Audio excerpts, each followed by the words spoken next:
الحمدللہ رب العالمین والصلاة والسلام علی من کان نبی وآدم بین الماء والطین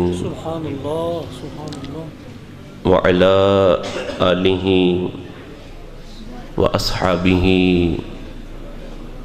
واولیاء امتہ وعلماء ملتہ وشہداء محبتہ اجمعین اما بعد فاعوذ باللہ من الشیطان الرجیم بسم اللہ الرحمن الرحیم ومن یطع اللہ والرسول فاولئک مع الذین انعم اللہ علیہم من النبیین والصدیقین والشہداء والصالحین صدق اللہ العظیم وصدق رسولہ النبی الکریم ونحن علی ذالک لمن الشاہدین والشاکرین والحمد للہ رب العالمین قال اللہ تبارک وتعالی فی شان حبیبہ ان اللہ وملائکتہ یصلون علی النبی یا ایہا الذین آمنوا صلوا علیہ وسلموا تسلیما باواز بلند درود و سلام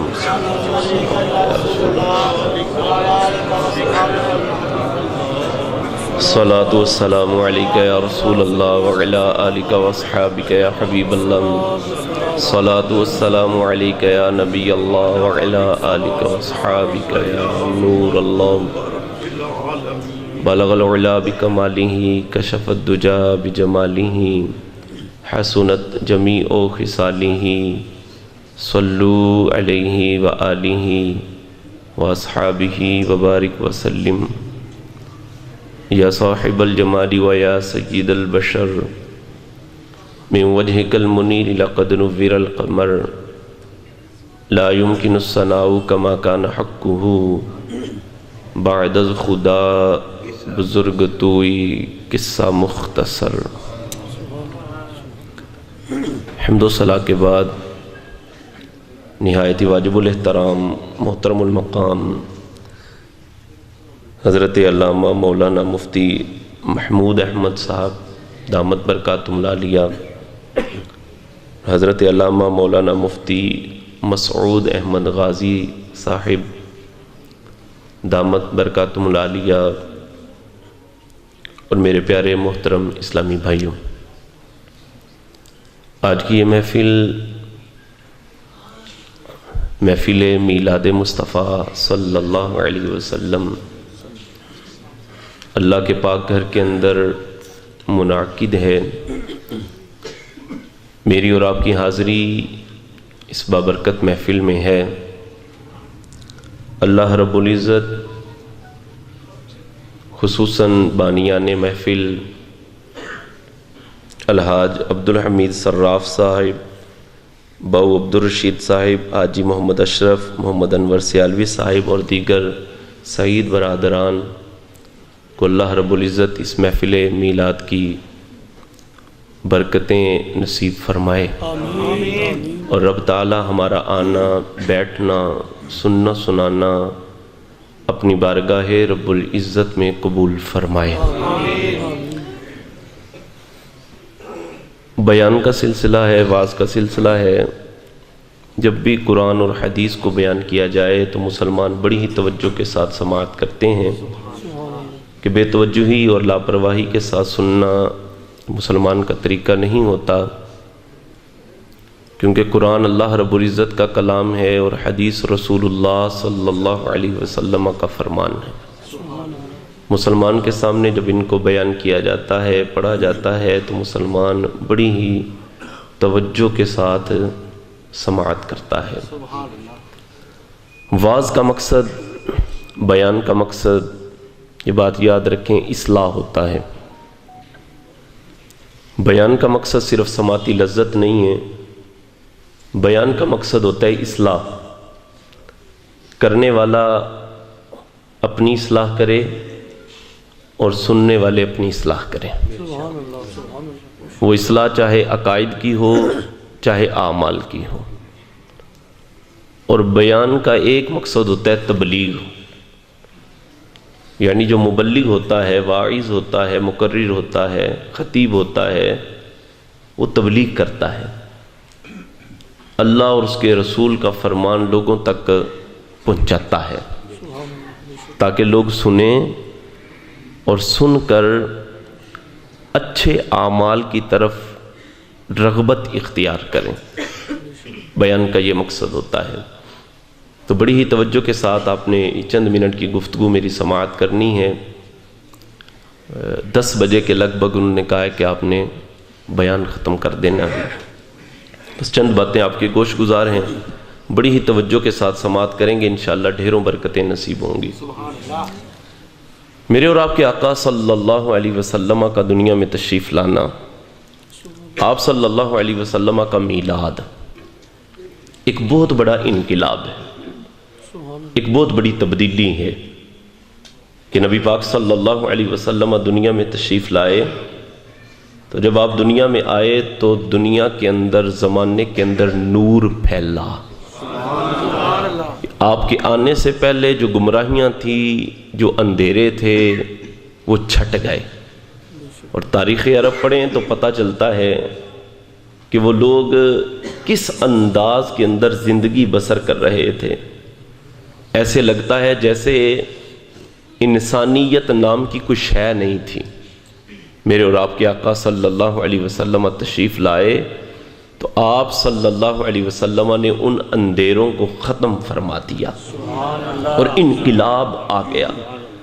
نبی پاک صلی اللہ علیہ وسلم کے دنیا میں تشریف لانے سے پہلے لوگوں کے ذہنوں کے اندر عجیب قسم کا فتور تھا، خرابی تھی۔ امیروں کو محفل کے اندر ترجیح دی جاتی تھی، غریبوں کو پوچھا نہیں جاتا تھا، گورے رنگ والے کو کالے رنگ والے پر ترجیح دی جاتی تھی، عربی اپنے عربی ہونے پر فخر کر رہے تھے، غلاموں کو انسان نہیں سمجھا جا رہا تھا، بیٹی پیدا ہو جاتی زندہ درگور کر دیا جاتا تھا، باپ مر جاتا ماں کو دھکے مار کر گھر سے باہر نکال دیا جاتا تھا، اور یہاں تک معاملہ ہوتا تھا کہ اولاد ماں کو منڈی میں لے جا کر بیچ دیتی تھی اور پیسے لے کر ترکے میں ان کو بانٹ لیا جاتا تھا۔ ایسا لوگوں کے ذہنوں کے اندر خرابی اور فتور پیدا ہو گیا تھا۔ ایک تو یہ کہ امیر لوگوں کو محفل کے اندر ترجیح دی جاتی تھی، امیر آدمی کو پوچھا جاتا تھا، غریب کو پوچھا نہیں جاتا تھا، ماڑے بندے کو کوئی بندہ اپنے قریب بٹھانے کے لیے تیار نہیں ہوتا تھا۔ میرے اور آپ کے آقا صلی اللہ علیہ وسلم کی دنیا میں جلوہ گری ہوئی تو حضور نے سب کو برابری کا درس دے دیا، مساوات کا درس دے دیا کہ ایک ہی صف کے اندر کھڑے ہو گئے محمود و ایاز، نہ کوئی بندہ رہا بندہ نواز۔ نبی پاک صلی اللہ علیہ وسلم نے سارے انسانوں کو ایک صف کے اندر، مسلمانوں کو ایک صف کے اندر کھڑا کر دیا۔ اسلام کا یہ پیغام جو مساوات کا پیغام تھا نبی پاک صلی اللہ علیہ وسلم نے دیا، اور قرآن کے اندر اللہ رب العزت نے ارشاد فرمایا ان اکرمکم عند اللہ اتقاکم، فرمایا تم میں سے اللہ کے نزدیک عزت والا وہ بندہ ہے، معزز وہ آدمی ہے جو تم میں سے زیادہ اللہ سے ڈرنے والا ہے۔ کسی امیر کو غریب پر کوئی ترجیح نہیں ہے، کسی چودھری کو کمی پر کوئی فوقیت حاصل نہیں ہے، سارے برابر، سارے ہی برابر ہیں۔ اگر کسی کو عزت ہے، اگر کوئی بندہ معزز ہے اللہ کے نزدیک، تو فرمایا وہ معزز ہے جو تم میں سے زیادہ اللہ سے ڈرنے والا ہے، جس کے دل کے اندر تقوی ہے، جس کے دل کے اندر پرہیزگاری ہے۔ یہ اسلام کا پیغام نبی پاک صلی اللہ علیہ وسلم نے لوگوں کو دیا، اور یہ اسلام کا پیغام جب مکے کی وادیوں سے باہر نکلا نا، مکے کی وادیوں سے جب اسلام کا یہ پیغام باہر جاتا ہے تو مکے کا سب سے کالے رنگ والا شخص حضور کی بارگاہ میں آتا ہے اور آ کر عرض کرتا ہے، حضور اگر میں اسلام لے آؤں تو اسلام مجھے کیا دے گا؟ میرا رنگ مکے میں سب سے کالا ہے، مجھے کوئی اپنے پاس بٹھانے کے لیے تیار نہیں، کوئی اپنے برابر میں بٹھانے کے لیے تیار نہیں ہوتا۔ حضور اگر میں اسلام لے آؤں تو اسلام مجھے کیا دے گا؟ تو حضور علیہ الصلوۃ والسلام نے ارشاد فرمایا جو اسلام نے ابو بکر اور عمر کو دیا ہے وہی اسلام تجھے بھی دے گا۔ اور جس صف میں کھڑے ہو کر ابو بکر و عمر نماز پڑھتے ہیں، فرمایا اسی صف میں کھڑا ہو کر تو بھی نماز پڑھے گا۔ اور اگر تو پہلے آ جاتا ہے، ابو بکر و عمر تیرے بعد میں آتے ہیں، فرمایا تو آگے کھڑا ہوگا اور ابو بکر و عمر تیرے پیچھے کھڑے ہوں گے۔ کہنے لگا اگر اسلام یہی سوچ اور یہی فکر اور یہی پیغام دیتا ہے تو میں پھر دل و جان سے اسلام کو قبول کرتا ہوں۔ تو نبی پاک صلی اللہ علیہ وسلم نے دنیا میں تشریف لا کر یہ انقلاب پیدا فرمایا، یہ تبدیلی پیدا ہوئی۔ آج دیکھیں میلاد منانا ضروری کیوں ہو گیا؟ کیوں ضروری ہو گیا؟ آج ہمارے ذہنوں کے اندر بھی فطور آ گیا ہے، آج ہمارے ذہنوں کے اندر بھی خرابی آ گئی ہے۔ ہم اپنی محافل کے اندر امیر لوگوں کو تو ترجیح دیتے ہیں، امیر آدمیوں کو تو عزت کی نگاہ سے دیکھتے ہیں، اگر کوئی ماڑا بندہ قریب آنے کی کوشش کرے، آگے بیٹھنے کی کوشش کرے، ہم اس کو پیچھے بٹھا دیتے ہیں، ہم اس کو دور کر دیتے ہیں۔ آج ہمارے ذہنوں کے اندر بھی خرابی پیدا ہو گئی ہے، اس وجہ سے اب میلاد منانا ضروری ہو گیا تاکہ لوگوں تک میلاد کا پیغام تو پہنچے۔ میلاد ہمیں کیا پیغام دیتا ہے؟ میلاد ہمیں یہ پیغام دیتا ہے کہ وہ رسومات، وہ عادات واپس نہ لے کر آؤ جو کبھی زمانہ جاہلیت میں ہوا کرتی تھی، اور نبی پاک صلی اللہ علیہ وسلم نے جن رسومات کو ختم فرما دیا تھا ان کو واپس نہ لے کر آؤ، ان کو واپس نہ لے کر آؤ۔ میلاد ہمیں یہ پیغام دیتا ہے۔ آج ہمارا معاشرہ ہے نا، بھائی ایک بھائی امیر ہے، دوسرا بھائی غریب ہے، تو امیر بھائی غریب کے گھر جانے کے لیے تیار نہیں ہوتا، کہیں پیسے نہ مانگ لے۔ اور اگر بھائی امیر ہے نا اور اس کی بہن پڑوس میں رہتی ہے اور وہ غریب ہے بیچاری، اس کی بیٹی جوان ہے، ادھر اس کا بیٹا جوان ہے، بہن گھر میں ارمان لیے بیٹھی ہوتی ہے، کاش میرا بھائی مجھ سے میری بیٹی کا رشتہ لے لینا، میری بیٹی گھر میں ہی رہ جائے گی، میری بیٹی جو ہے وہ گھر میں ہی رہ جائے گی، کاش میرا بھائی مجھ سے میری بیٹی کا رشتہ مانگ لے۔ لیکن بھائی رشتہ مانگنے کے لیے تیار نہیں ہوتا، وہ دل میں ارمان لیے بیٹھی ہوتی ہے کہ کوئی جا کر کہہ دے میرے بھائی کو۔ لیکن جب کوئی جا کر نہیں کہتا نا، اور وہ خود جب مجبور ہو کے اٹھتی ہے اور بھائی کے دوارے پہنچتی ہے اور جا کر کہتی ہے میرے بھائی میری بیٹی جوان ہے، میں اپنی بیٹی کا رشتہ لے کر تیرے دوارے آ گئی ہوں، تیرے گھر آ گئی ہوں، مجھ سے میری بیٹی کا رشتہ لے لو، تو بھائی پتہ کیا کہہ دیتا ہے؟ کہتا ہے میرا تو بیٹا ہی نہیں مانتا، میرا تو بیٹا ہی نہیں مانتا، میں تیری بیٹی کا کیسے رشتہ لے لوں؟ اور پھر آگے سے مشورہ دے دیتا ہے۔ یہ معاشرے کی سوچ میں آپ کے سامنے رکھ رہا ہوں۔ آگے سے مشورہ دے دیتا ہے، کہتا ہے تو رشتہ تلاش کر لے، میں تیرے ساتھ تعاون کر دوں گا۔ یعنی بھائی اپنی بہن کو غربت کی وجہ سے یہ مشورہ دیتا ہے کہ جا تو در در کی ٹھوکریں کھا، میں تجھے رشتہ نہیں دوں گا۔ آج ہمارے ذہنوں کے اندر یہ خرابی پیدا ہو گئی۔ یار نبی پاک صلی اللہ علیہ وسلم نے تو ان چیزوں کو ختم فرما دیا تھا۔ نبی پاک صلی اللہ علیہ وسلم نے تو فرمایا سارے لوگ ہی برابر ہیں، کسی امیر کو غریب پر کوئی ترجیح نہیں ہے، سارے ہی برابر ہیں۔ اور نبی پاک صلی اللہ علیہ وسلم نے تو صلہ رحمی کا حکم ارشاد فرمایا ہے، صلہ رحمی کا حکم دیا ہے کہ اپنے بھائیوں کے ساتھ، اپنی بہنوں کے ساتھ، اپنے قریبیوں کے ساتھ صلہ رحمی کرتے رہنا۔ لیکن آج ہمارا معاشرہ نہ جانے کس جانب چلا گیا، اس وجہ سے اب میلاد منانا ضروری ہو گیا، اب میلاد منانا ضروری ہو گیا۔ نبی پاک صلی اللہ علیہ وسلم جب دنیا میں تشریف لائے، شروع اسلام کو آپ پڑھ کر دیکھیں، واقعات کو پڑھ کر دیکھیں، نبی پاک صلی اللہ علیہ وسلم نے ماڑے طبقے کو اٹھایا، غریب طبقے کو حضور نے اٹھایا اور سینے سے لگا لیا، اور سینے سے لگا کر عزت اور وقار کی مسند پر بٹھایا۔ ہاں نبی پاک صلی اللہ علیہ وسلم حضور جب اپنے غلاموں کے پاس آتے نا، حضور جب اپنے غلاموں کے پاس آتے، ان کی حالت کیا ہوتی تھی، ان کی کیا کیفیت کیا ہوتی تھی۔ آج ہمارا بھی معاشرہ ہے نا، ہمارے اس معاشرے کے اندر اگر کوئی فیکٹری کا مالک یا کسی ادارے کا کوئی آفیسر اپنے ادارے کو چیک کرنے کے لیے آ جائے نا، دیکھنے کے لیے آ جائے، ملازمین کی دوڑیں لگ جاتی ہیں کہ ہمارا آفیسر، ہمارا بڑا جو ہے وہ ہمیں چیک کرنے کے لیے آ رہا ہے، ملازمین کی دوڑیں لگ جاتی ہیں۔ اور جب تک وہ آفیسر اور جب تک وہ مالک اس ادارے میں رہتا ہے، اس محکمے میں رہتا ہے، تو ملازمین کی جان پر لالے پڑے رہتے ہیں، اور وہ یہی سوچتے ہیں یہ کب جائے گا، یہ کب ہماری جان چھوڑے گا اور ہم ایزی ہو کر کام کر سکیں گے۔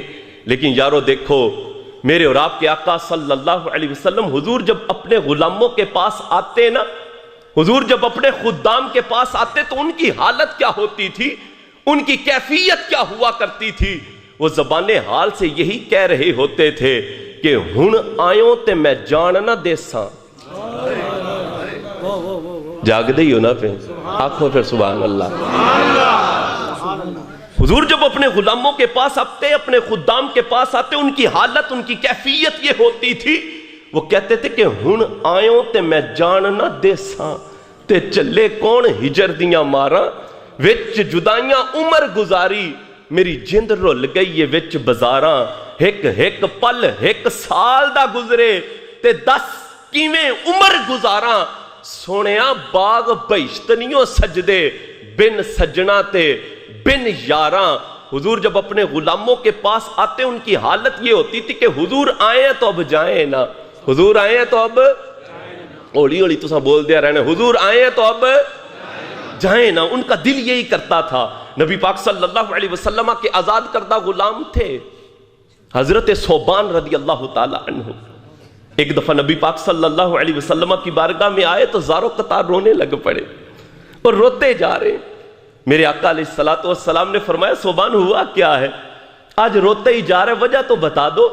حضرت ثوبان رضی اللہ تعالیٰ عنہ عرض کرتے ہیں یا رسول اللہ، پڑھیں صلی اللہ علیہ وسلم، حضور کا نام آئے درود پاک پڑھا کریں۔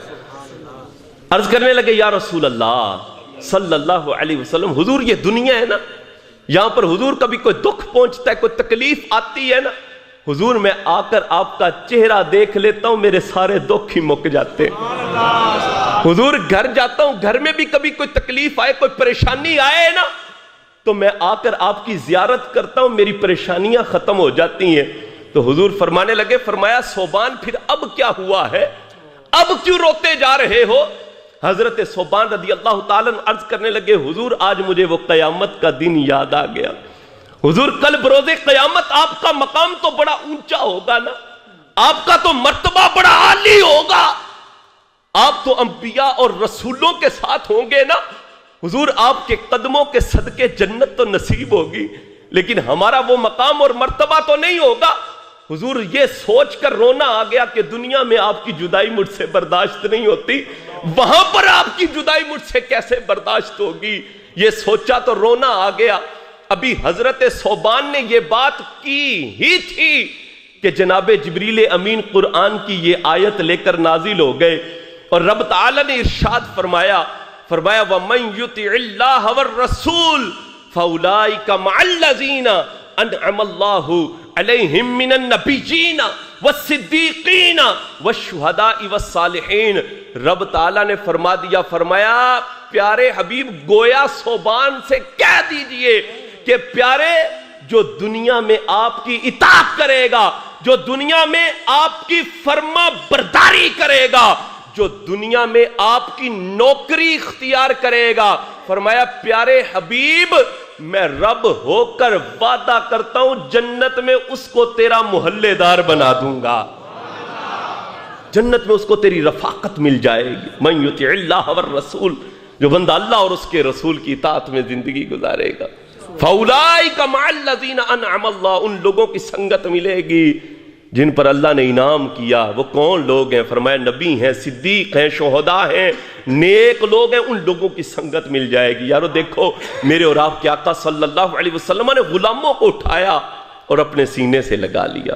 خدا کی قسم وہ معاشرہ حضور کے آنے سے پہلے کس طرح کا تھا کہ غلاموں کو انسان نہیں سمجھتے تھے، وہ لوگ غلاموں کو انسان نہیں سمجھتے تھے، لیکن میرے اور آپ کے آقا علیہ الصلوۃ والسلام نے غلاموں کو عزتوں کی مسند پر بٹھا دیا، عزتوں کی مسند پر بٹھایا۔ حضرت زید بن حارثہ کو کون نہیں جانتا؟ حضرت زید بن حارثہ رضی اللہ تعالیٰ چھوٹی سی عمر کے اندر 8-9 سال کی عمر کے اندر ان کو اغوا کر لیا گیا۔ اغوا کرنے کے بعد منڈی میں غلام بنا کر ان کو فروخت کر دیا، بیچ دیا گیا۔ حضرت حکیم بن حزام نے ان کو خریدا، پھر حضرت خدیجہ رضی اللہ تعالی عنہ کی بارگاہ میں ان کو پیش کیا. جب حضرت خدیجہ الکبریٰ رضی اللہ تعالی عنہ کا نکاح حضور سے ہوا نا تو حضرت خدیجہ نے حضور کی بارگاہ میں انہیں پیش کر دیا. اب یہ نبی پاک صلی اللہ علیہ وسلم کی بارگاہ میں رہتے ہیں, حضور علیہ الصلوۃ والسلام کی خدمت کرتے ہیں, نبی پاک صلی اللہ علیہ وسلم کی نوکری کرتے ہیں, نوکر بن کر رہ رہے ہیں. ادھر ان کے گھر والے, ادھر ان کے خاندان والے, ان کے والد, ان کے چچا وغیرہ ان کو تلاش کرتے پھر رہے ہیں. کسی نے بتایا تمہارا بیٹا زید وہ مکے کے اندر غلامی کی زندگی گزار رہا ہے, جاؤ جا کے چھڑا لو. انہوں نے پیسے جمع کیے, کیونکہ غلام آزاد کروانا ہوتا تھا, پیسے دیے جاتے تھے. پیسے لیے مکے میں حضور کی بارگاہ میں آئے. جب آئے نا تو آ کر عرض کرتے ہیں کہ میں زید کا باپ ہوں, یہ زید کا چچا ہے, ہم پیسے لے کر آئے ہیں, ہمیں پتا چلا کہ ہمارا بیٹا زید آپ کے پاس غلامی کی زندگی گزار رہا ہے, یہ پیسے لے لے اور ہمارے بیٹے کو آزاد کر دیں. نبی پاک صلی اللہ علیہ وسلم نے فرمایا پیسے اپنے پاس رکھو, میں زید کو بلاتا ہوں اور اسے فرماتا ہوں کہ زید یہ تیرا باپ اور یہ تیرا چچا تجھے لینے آئے ہیں. اگر زید جانے کے لیے راضی ہو جاتا ہے تو میری طرف سے اجازت ہے, میں روکوں گا نہیں. باپ کہنے لگا بلائیں تو صحیح ذرا زید کو, بھلا بیٹا باپ کے ساتھ کیوں نہیں جائے گا, بھلا بھتیجا چچا کے ساتھ کیوں نہیں جائے گا, آپ بلائیں تو صحیح زید کو. جب حضرت زید آئے نا تو نبی پاک صلی اللہ علیہ وسلم نے فرمایا زید یہ تیرا باپ اور یہ تیرا چچا ہے. آج باپ نے اپنے بیٹے کو بڑے عرصے کے بعد دیکھا, بیٹے نے بھی اپنے باپ کو بڑے عرصے کے بعد دیکھا. دونوں باپ بیٹا گلے لگے, گلے لگ کے خوب روئے, ارمان نکالے, کیونکہ روگاں وچوں روگ ودھیرا تے جس دا نائے وچھوڑا, اے جنہ دے دل بر جانی وچھڑن او پھر نہیں روندے تھوڑا. بڑا روئے, ارمان نکالے. جب ارمان نکال چکے نا, جدا ہوئے, تو نبی پاک صلی اللہ علیہ وسلم نے فرمایا زید یہ تیرا باپ اور یہ تیرا چچا تجھے لینے آئے ہیں. ابھی یہ بات ہوئی تھی, باپ کہنے لگا بیٹا چل ہمارے ساتھ, تیری بہن تیری راہیں تکتی تکتی تھک گئی ہے, تیری ماں تیری جدائی میں آنسو بہاتی بہاتی تھک گئی ہے, بیٹا زید چل ہمارے ساتھ. حضور نے بھی فرما دیا, فرمایا زید اگر جانا چاہتے ہو تو میری طرف سے اجازت ہے. اب زید یہ منظر دیکھ رہے ہیں, حضرت زید نے جب یہ سارا معاملہ دیکھا نا کہ باپ لینے کے لیے آ گیا ہے, چچا مجھے لینے کے لیے آ گیا ہے, زید دوڑے اور دوڑ کر حضور کے قدموں سے لپٹ گئے, اور لپٹ کر کہتے کیا ہیں, گویا کہتے ہیں حضور تیرے ٹکڑوں پہ پلے, حضور تیرے ٹکڑوں پہ پلے, غیر کی ٹھوکر پہ نہ ڈال, جھڑکیاں کھائیں کہاں چھوڑ کے صدقہ تیرا, اور حضور تیرے قدموں میں جو ہے غیر کا منہ کیا دیکھے اور کون نظروں پہ چڑھے, دیکھ کے تلوا تیرا. کہنے لگے حضور مجھے اپنے قدموں سے جدا نہ کیجئے گا, حضور مجھے اپنے قدموں سے دور نہ کیجئے گا, جو محبت جو پیار مجھے یہاں پر ملا ہے وہ کہیں اور نہیں مل سکتا. آج چشم فلک نے یہ نظارہ پہلی مرتبہ دیکھا تھا, باپ نے بھی یہ منظر پہلی مرتبہ دیکھا کہ ایک غلام غلامی چھوڑنے کے لیے تیار نہیں ہو رہا, اپنے گھر جانے کے لیے تیار نہیں ہو رہا, غلام آزادی کو قبول کرنے کے لیے تیار نہیں ہو رہا, اور لپٹ لپٹ کر کہہ رہے حضور قدموں سے جدا نہ کیجئے گا, حضور مجھے اپنے قدموں سے جدا نہ کیجئے گا. باپ نے جب یہ منظر دیکھا نا تو باپ کہنے لگا, کہتا ہے حضور خدا کی قسم جتنا پیار آپ نے زید کو دیا ہے میں باپ ہو کر بھی اسے اتنا پیار نہیں دے سکتا, میں باپ ہو کر بھی اسے اتنا پیار نہیں دے سکتا. نبی پاک صلی اللہ علیہ وسلم نے غلاموں کو کتنی عزتیں دی جان, اور حضرت زید کو کیا مقام ملا, کیا مرتبہ حضرت زید رضی اللہ تعالی عنہ کو ملا. جلیل القدر صحابہ ہیں, عشرہ مبشرہ خلفائے راشدین, بدر والے اصحاب, احد والے اصحاب, جلیل القدر صحابہ ہیں. لیکن آپ جانتے ہیں قرآن مجید فرقان حمید کے اندر اللہ نے کس صحابی کا نام ذکر کیا؟ زید بن حارث وہ صحابی ہیں, اللہ اکبر, جن کا نام اللہ رب العزت نے نام لے کر 22ویں پارے سورہ احزاب کے اندر اللہ نے نام لے کر ان کا ذکر فرمایا. حافظ بھی قرآن کی تلاوت کرے گا تو حضرت زید کا نام پڑھے گا.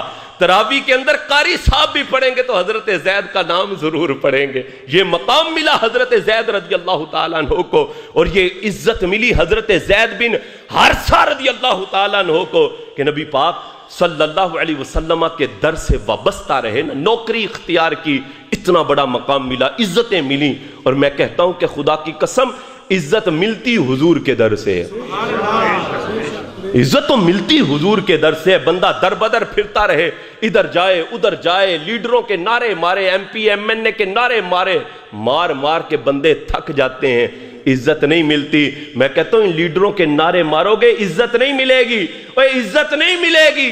اور عزت چاہتے ہو تو حضور کے نعرے مارا کرو, حضور کے نعرے مارا کرو, تو عزت ملتی حضور کے در سے ہے. بھائی حضرت سلمان فارسی رضی اللہ تعالیٰ کو کون نہیں جانتا؟ حضرت سلمان فارسی رضی اللہ تعالی عنہ بادشاہ کے بیٹے تھے, اور مدینے میں غلام بن کر بک گئے حضور کی خاطر, غلام بن کر بک گئے. ان کا مدینے میں اور ہے کوئی نہیں تھا, نہ ان کی کوئی برادری تھی, نہ کوئی ان کی رشتہ داری تھی, نہ کوئی خاندان تھا.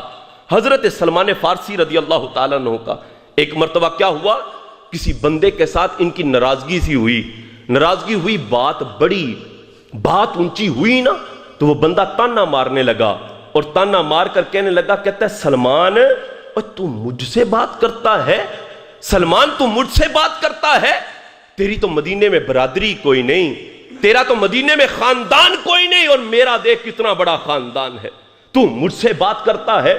حضرت سلمان کہتے ہیں جب اس بندے نے مجھے یہ تانا مارا نا, یہ بات کہیں میرا دل ٹوٹ گیا. آج مجھے صدمہ بڑا پہنچا کہ اس بندے نے بات کیا کر دی ہے, اس بندے نے مجھے تانا کیا مار دیا. کہتے ہیں آج مجھے بڑا دکھ پہنچا, بڑا ہی دکھ پہنچا.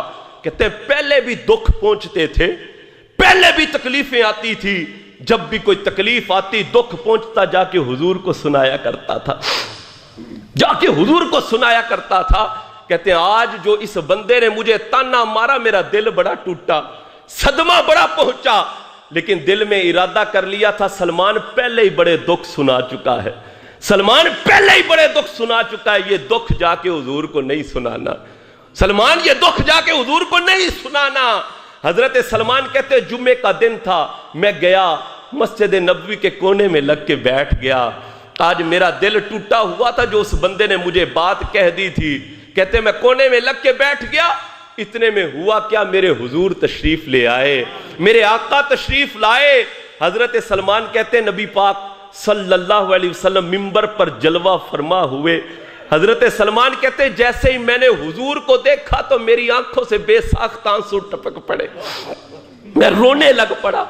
جب بندے کا دل ٹوٹا ہو نا, کوئی پیارا سامنے آ جائے تو بندہ رونے ہی لگ جاتا ہے. حضرت سلمان کہتے میرا دل تو ٹوٹا ہوا تھا نا, صدمہ بڑا پہنچا ہوا تھا. کہتے میں نے حضور کو دیکھا تو میری آنکھوں سے چھم چھم آنسو برسنے لگ پڑے. نبی رحمت نے مجھے روتا ہوا دیکھا, حضور منبر سے نیچے تشریف لے آئے, حضور منبر سے نیچے تشریف لائے, اور حضور میرے قریب آئے, حضور میرے نیڑے آئے تو حضور نے مجھے سینے سے لگایا. حضور نے جب مجھے سینے سے لگایا میری چیخیں بلند ہو گئی, میری آہیں نکل گئی, میں زور زور سے رونے لگ پڑا. حضور فرمانے لگے, فرمایا سلمان بتا تو صحیح روتا کیوں ہے, سلمان بتا تو صحیح روتا کیوں ہے. حضرت سلمان کہتے ہیں حضور لوگ مجھے تانے مارتے ہیں, لوگ میرا دل دکھاتے ہیں, لوگ میرا دل توڑتے ہیں, اور کہتے ہیں سلمان تیری تو مدینے میں برادری کوئی نہیں, سلمان تیرا تو خاندان کوئی نہیں, تیری تو رشتہ داری کوئی نہیں. عرض کرتے ہیں حضور میں تو سارا کچھ ہی چھوڑ چھاڑ کے آپ کے قدموں میں آ گیا تھا, میری تو یہاں پر کوئی برادری ہے ہی نہیں, میری تو یہاں پر کوئی رشتہ داری ہے ہی نہیں, اور حضور لوگ مجھے تانے مارتے ہیں, لوگ میرا دل دکھاتے ہیں. نبی پاک صلی اللہ علیہ وسلم جب حضرت سلمان کی یہ بات سنی نا, حضور نے جب ان کی یہ بات سنی, آپ واپس منبر پر جلوہ فرما ہوئے, منبر پر بیٹھے, اور حضور علیہ السلام نے فرمایا لوگوں سنو, لوگ سلمان کی برادری پوچھتے ہیں, لوگ سلمان کا خاندان پوچھتے ہیں, لوگ سلمان کی رشتہ داری پوچھتے ہیں. فرمایا آؤ میں بتا دیتا ہوں سلمان کا خاندان کون سا ہے, فرمایا آؤ میں بتا دیتا ہوں سلمان کی رشتہ داری کون سی ہے، اس کی برادری کون سی ہے؟ فرمایا لوگوں پھر سنو، سلمان و منا اہل البیت، فرمایا لوگوں سن لو، جو محمد عربی کی برادری ہے وہی میرے سلمان کی برادری ہے، وہی سلمان کی برادری ہے۔ فرمایا جو میری رشتہ داری ہے نا وہی میرے سلمان کی رشتہ داری ہے۔ فرمایا لوگوں سن لو، سلمان تو میرے اہل بیت سے ہے، سلمان تو میرے اہل بیت سے ہے۔ نبی پاک صلی اللہ علیہ وسلم نے یار دیکھو لوگوں کو عزتوں سے نوازا۔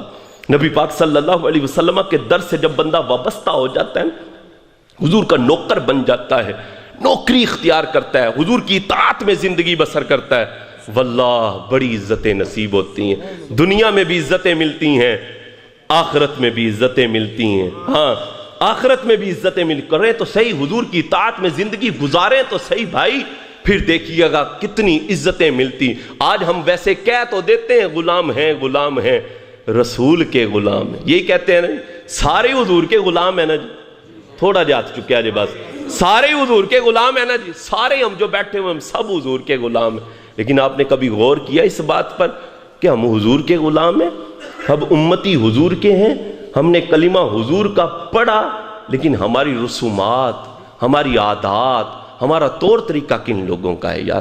جب ہم حضور کے غلام بن گئے تو ہمیں چاہیے تو غلامی کرتے نا، حضور کی نوکری کرتے نا، حضور کی اطاعت میں زندگی گزارتے نا، جو حضور کا فرمان تھا اس کے مطابق ہم اپنی زندگی بسر کرتے میرے بھائی۔ پھر ہم یہ کہتے نا غلام ہیں، غلام ہیں، رسول کے غلام ہے تو بات جچتی تھی، بات اچھی لگتی تھی۔ یہ بات یاد رکھنا، جو غلام ہوتا ہے اس کی بات کوئی نہیں ہوتی، اس کی اپنی کوئی بات نہیں ہوتی، بات ہوتی ہے تو آقا کی بات ہوتی ہے۔ غلام کہتا ہے جو میرا آقا فرما دے گا، جو میرے آقا کا ارشاد ہوگا میں اسی کے مطابق جو ہے وہ زندگی گزاروں گا۔ حضرت امام احمد بن حنبل رضی اللہ تعالیٰ نے غلام خرید کر لائے، غلام لے کر آئے نا تو آپ اس سے پوچھنے لگے، فرمانے لگے یار تو اپنا نام تو بتا دے، تیرا نام کیا ہے، میں نام لے کے تجھے بلا لیا کروں، تجھے نام لے کے بلا لیا کروں؟ تو وہ غلام تھا بڑا سیاںا تھا، ہماری طرح سکے نعرے مارنے والا نہیں تھا، ہاتھ جوڑ کے کھڑا ہوا، کہنے لگا حضور غلاموں کا نام کوئی نہیں ہوتا، غلاموں کا نام کوئی نہیں ہوتا، آپ جس نام سے بھی بلائیں گے میں حاضر ہو جاؤں گا، میں سمجھوں گا مجھے ہی بلایا جا رہا ہے۔ حضرت امام احمد بن حنبل فرمانے لگے یار تیری بات بڑی اچھی لگی، اچھا یہ بتا دے تیرا کھانا کیسا ہونا چاہیے، تو کھائے گا کیا؟ پھر کھڑا ہوا، ہاتھ جوڑ لیے، کہنے لگا حضور غلاموں کے نخرے کوئی نہیں ہوتے، غلاموں کے نخرے کوئی نہیں ہوتے، جو آپ دیں گے میں نے کھا لینا ہے، آپ کا بچہ کچا ہوگا میں کھا جاؤں گا، حضور غلاموں کے نخرے کوئی نہیں ہوتے۔ آپ کہنے لگے اچھا یار یہ بتا دے تیرا بستر کیسا ہونا چاہیے، تو جس جگہ پر آرام کرے گا وہ کمرہ کیسا ہونا چاہیے؟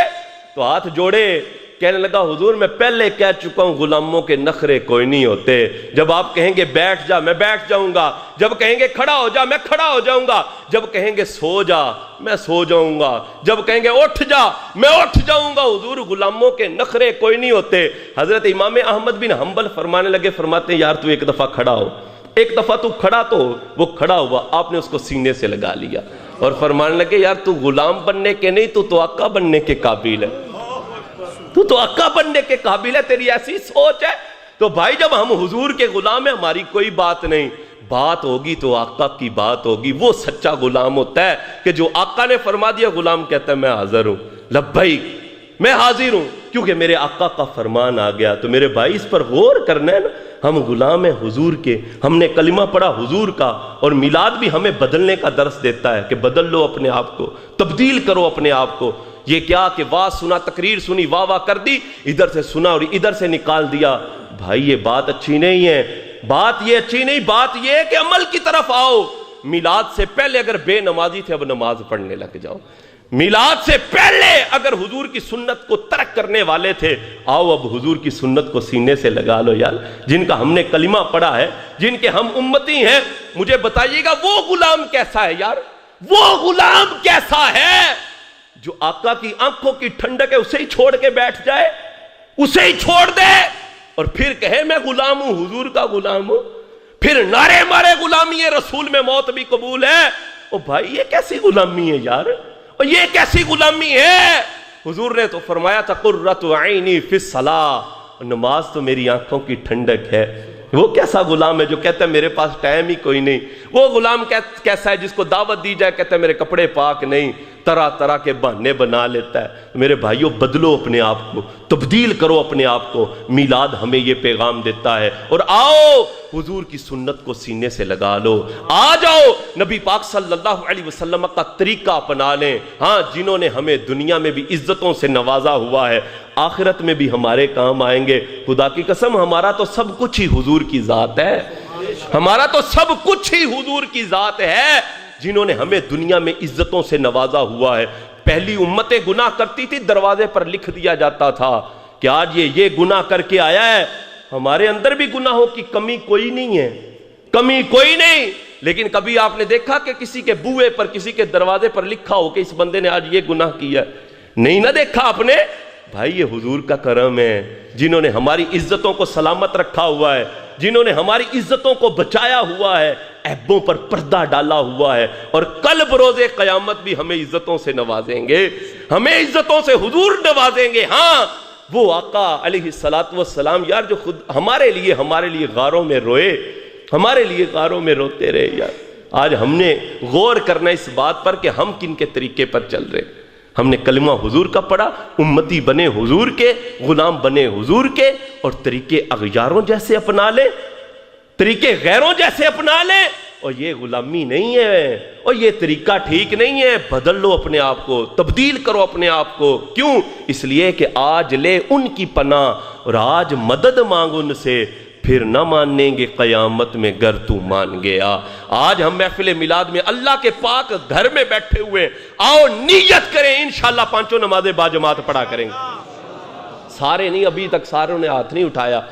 الصلاۃ مفتاح الجنہ ہے، جنت کی کنجی ہے، چابی ہے، حضور کی آنکھوں کی ٹھنڈک ہے، حضور کی آنکھوں کی ٹھنڈک ہے۔ حضور راضی ہو گئے تو رب بھی راضی ہے، رب بھی راضی۔ آؤ نیت کریں، انشاءاللہ پانچوں نمازیں باجماعت پڑھیں گے، اور نیت کریں، محفل میلاد میں آئے، نیت کریں، انشاءاللہ حضور کی سنت کو اپنائیں گے، حضور کے طریقے کو سینے سے لگائیں گے۔ پھر دیکھیے گا، میلاد منانے کا چس نہ آیا تو پھر کہنا، مزہ نہ آیا تو پھر کہنا۔